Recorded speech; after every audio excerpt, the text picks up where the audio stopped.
Bueno,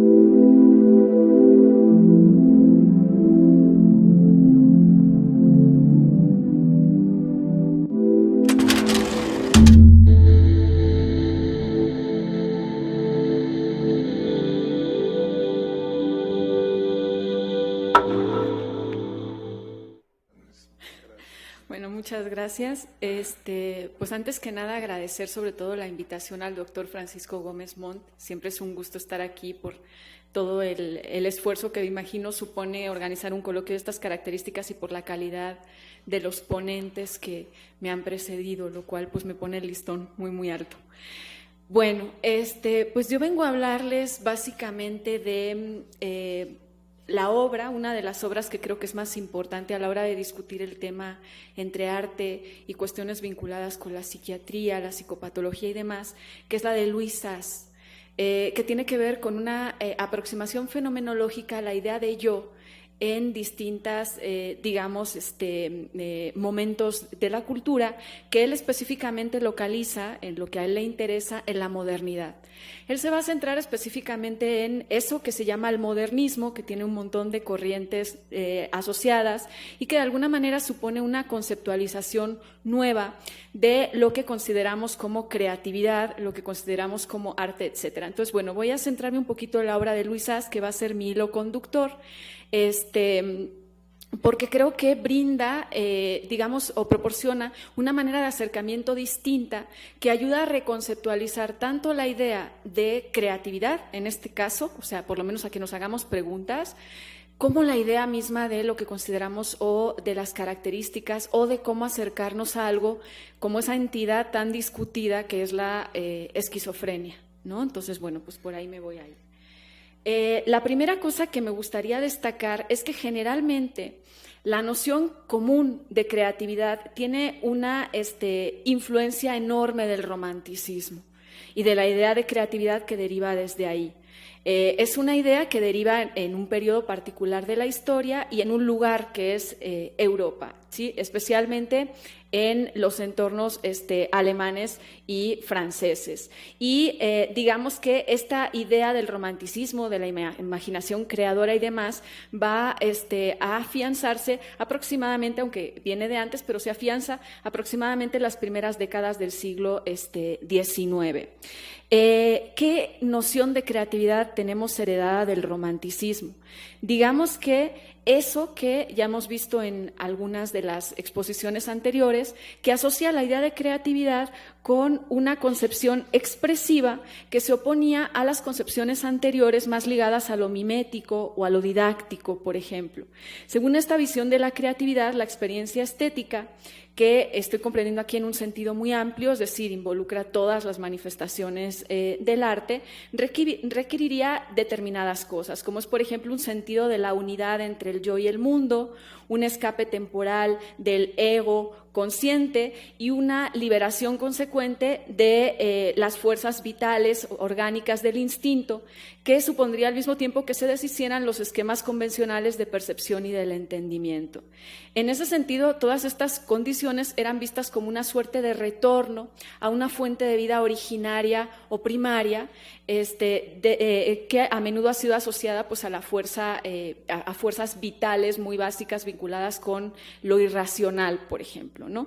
Entonces, esa sería como una visión de la creatividad que ha tenido como mucho auge y mucho éxito, ¿no? ¿Qué requeriría esta visión de la creatividad? Un acceso rápido a modos concretos de experiencia, instintivos, emocionales y sensoriales. Un sentimiento muy elevado de la fusión entre el yo y el mundo y una liberación de la racionalidad, las reglas convencionales, las categorías intelectuales que utilizamos todos los días o los modos científicos, por ejemplo, de conciencia.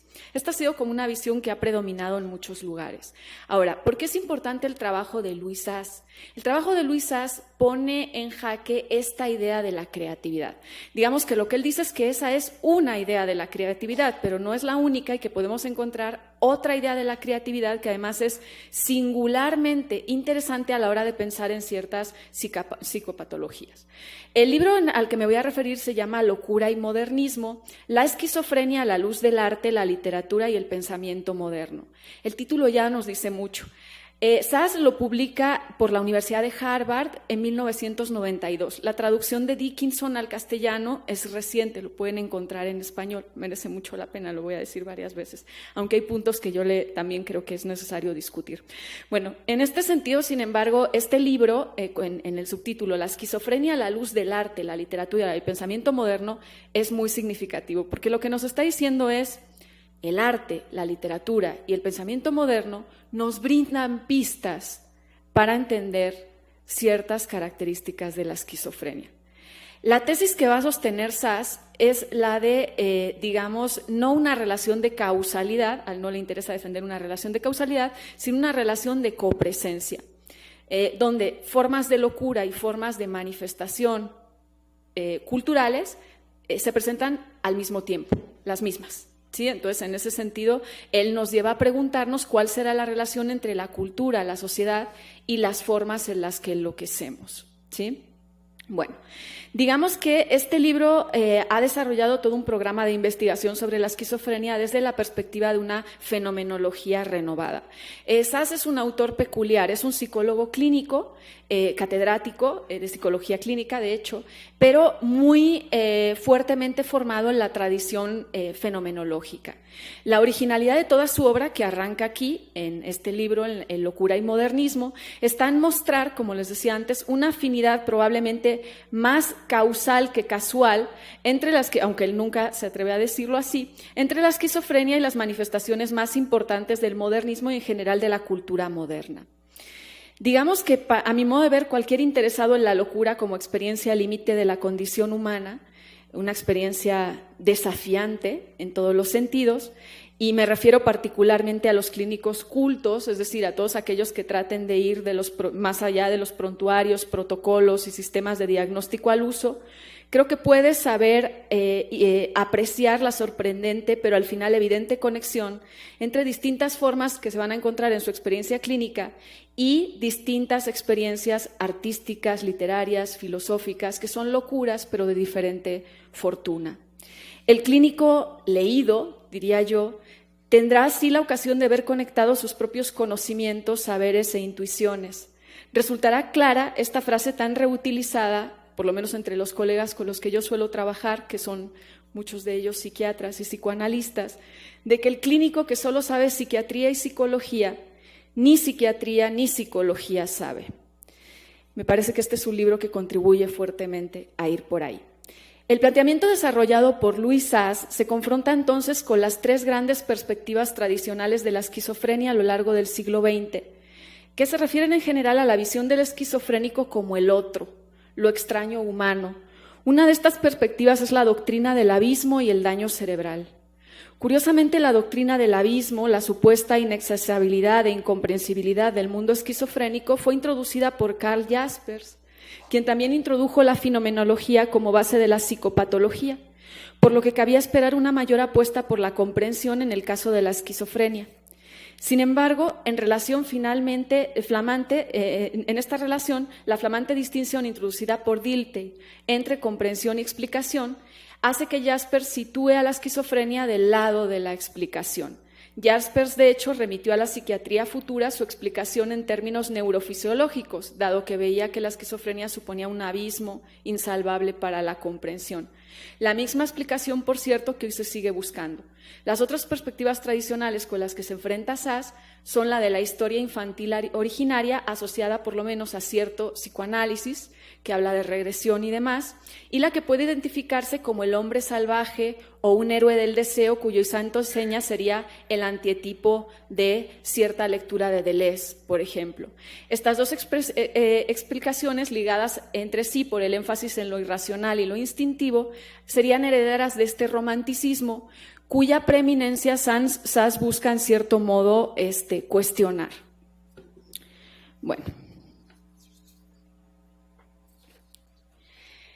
Efectivamente es cuestionable. ¿Por qué? Porque si nosotros pensamos, por ejemplo, en Baudelaire o Mallarmé, protomodernistas del siglo XIX, ninguno de ellos consideraba, importante para su obra, para el proceso creador, los procesos irracionales espontáneos, los procesos de la fantasía libre como clave de la actividad artística.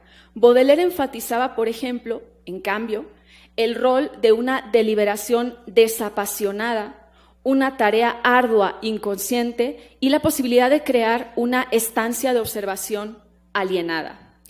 Él situaba el artificio por encima de la naturaleza en su jerarquía estética. Mallarmé, otro ejemplo, ponía o llamaba al poeta a ceder su iniciativa a las palabras, es decir, a eliminarse a sí mismo, a eliminar su propia contribución personal, emocional y hasta su firma, retrocediendo y dejando que las palabras chocaran e interactuaran como objetos independientes de la intención del poeta. Él llamaba así, y lo cito, por la desaparición elocutoria del poeta que cede y ha de ceder su iniciativa a las palabras.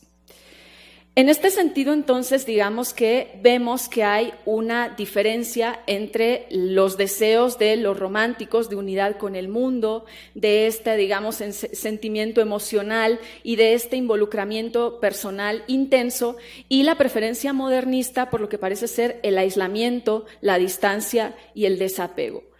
Algunas de estas últimas características que he señalado se encuentran, por ejemplo, en los desarrollos modernistas de los críticos formalistas rusos, esto es específicamente muy notorio en el movimiento futurista. Slohovsky definía el arte como la desfamiliarización, que es una palabra que curiosamente encontramos en la psiquiatría fenomenológica asociada con la esquizofrenia, la desfamiliarización o la desrealización del mundo. ¿Sí?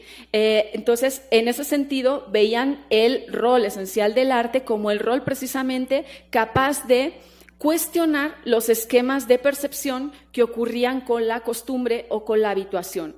Sin embargo, a diferencia de los románticos, no pretendían que esto se hiciera retornando a una suerte de fuente originaria o primaria, sino que invocaban, en lugar de eso, a una conciencia o a un yo a menudo fragmentario, muy analítico y muy concentrado, que adoptaba una perspectiva muy microscópica acerca del mundo. Esta observación tan intensa y tan desapegada involucraba un dejar atrás los, digamos, asociaciones normales afectivas, prácticas y culturales que normalmente vienen para nosotros vinculadas a los objetos. Esto, en ese sentido, para Louis Sachs se ve claramente, por ejemplo, en las pinturas de Giorgio de Chirico, que se refería a su mismo arte como un vasto museo de extrañeza. Si ustedes ven las pinturas de Chirico, son estos paisajes desolados que precisamente muestran lo extraño del mundo, una calle, una plaza, etcétera, etcétera, etcétera. Andy Warhol, por ejemplo, ya no estamos hablando de un pensador modernista, sino de un pensador o de un pintor, autor, artista, perdón, postmodernista, de alguna manera parece haber borrado de sí cualquier idea o vestigio de romanticismo, rechazando cualquier aspiración hacia los ideales de autenticidad o de unidad del yo, de espontaneidad apasionada, y en lugar de eso, diciendo, y son palabras suyas, yo quiero ser una máquina. Entonces, en este sentido, buena parte del arte o de la concepción de la creatividad modernista, y si asociamos el modernismo con ciertas tendencias de la posmodernidad, parecen haber ido por ahí. Bueno, en ese sentido, entonces, estas visiones, que ahorita vamos a ver en qué se parecen o cómo vinculas digamos, todo esto que les estoy diciendo en características muy concretas a la cuestión del yo en la esquizofrenia, de alguna manera cuestionan, y esto es para él lo importante, la idea de la esquizofrenia, que, como ha sido vista en cierta antipsiquiatría radical o en algunas escuelas de inspiración psicoanalítica, como una regresión que involucra un estado, digamos, primitivo, esencialmente dionisiaco, que se asocia con ciertas formas infantiles de irracionalidad y con la unión simbiótica o, digamos, la sobreabundancia de las pasiones de un yo polimorfo. ¿sí? Digamos que aunque este modelo para Sass es llamado el modelo primitivista o dionisiaco, porque sí está muy asociado a cuestiones precisamente que tienen que ver con categorizar estos estados en términos negativos. Además, salvo en la antipsiquiatría, que serían vistos como una suerte de liberación o, digamos, de posibilidad distinta a la que ha otorgado la civilización. En ese sentido, estos modelos que se impusieron durante mucho tiempo parece que ahora están en retroceso y hay buenas razones para ello. ¿Por qué? Porque aunque ciertas visiones de locura puedan, digamos, coincidir con estas características, se aplican más a ciertas fases de hipomanía o de psicosis maniática, pero fallan en capturar las características distintivas y sobre todo las cualitativas de eso que llamaríamos lo esquizoide, esquizotípico o esquizofrénico. La característica principal dentro de la fenomenología que Sass sigue de todas estas definiciones que les acabo de señalar no es el estar, digamos, sobrelleno, sobreabrumado, con una sobreabundancia de pasiones, ni tampoco la recuperación de una suerte de unidad primaria, sino casi un conjunto totalmente o diametralmente opuesto de características, como lo son el afecto plano, la apatía, la introspección, la indiferencia aparente hacia los acontecimientos del mundo, un sentimiento general de discordancia. Esa, de alguna manera, sería como las características que Sass dice habría que considerar propias del espectro esquizofrénico. Y en ese sentido, digamos que curiosamente para él, esas características van a tener que ver con ciertas cuestiones que él va a observar a lo largo de su libro. Bueno. Doctora Xenia, sí. ¿Podría usted abreviar para terminar? Perdón, sí. No. Porque ya bueno, sí, voy entonces con las características. Las características que él encuentra en el arte moderno y posmoderno son 7. ¿Sí? Y son este arte que él va a señalar que nos puede ayudar a comprender mejor un proceso como el esquizofrénico. La primera es la postura adversaria, que es la tendencia a desafiar la autoridad, es decir, a ignorar las convenciones o a, digamos, pasar sobre ellas. En general es ir en contra de los hábitos naturales. Los esquizofrénicos han sido descritos como quienes van habitualmente contra los hábitos naturales. En este sentido, digamos, esto tiene que ver con ciertas características también del modernismo. Ezra Pound decía que la única constante del modernismo debía de ser la revolución misma, es decir, la inyunción constante a ser continuamente diferente, a ir continuamente contra aquello que estaba dándose por sentado. La segunda característica que él observa, el perspectivismo y el relativismo.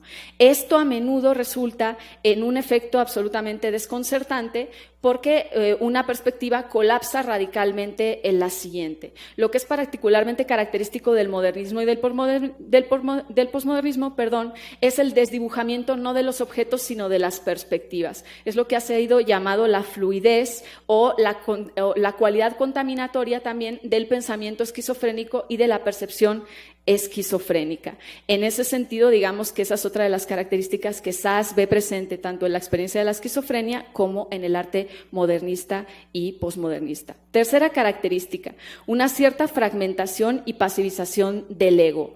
Esto significa una pérdida del sentido del yo y de su unidad.